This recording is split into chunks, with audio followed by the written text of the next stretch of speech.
Čo sa týka tých alternatívnych nikotínových produktov, ako sú, dajme tomu, tie elektronické cigarety, tak ono sa to aj v tých dátach krásne ukazuje, že typickými príjimateľmi týchto nových alternatívnych produktov sú predovšetkým mladšie generácie, či už mladí dospelí do 25 rokov, prípadne do 30 rokov a podobne.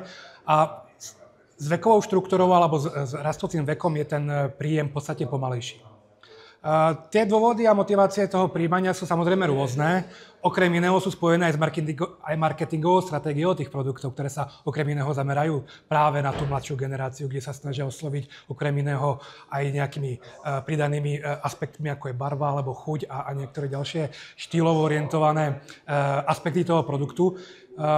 Takže je to jak dôsledok, tak súčasť toho, že je to niečo, čo je nové na tom trhu. A čo je nové na trhu, to sa príjma pre všetkým u tých mladších skupín obyvateľstva.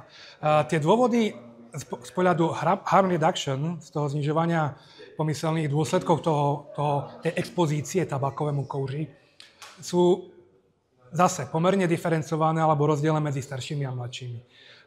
Kde u tých mladých je väčšia nejaká pomyselná predstava o tom, že alternatívne nikotínové produkty sú menej škodlivé v porovnaní s klasickými cigaretami, tak zase u tých starších to tak úplne nie je.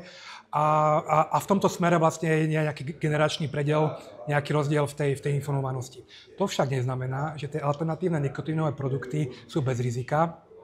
A to neznamená, že by sme nejakým spôsobom mali teraz, propagovať tie alternatívne nikotínové produkty u ľudí, ktorí nie sú pravidelní kuřáci. To ne. Skôr by to malo byť akcentované ako práve nejaká terciárna harm reduction prevence tých najzávažnejších zdravotných dôsledkov expozície tomu tabakovému kúři.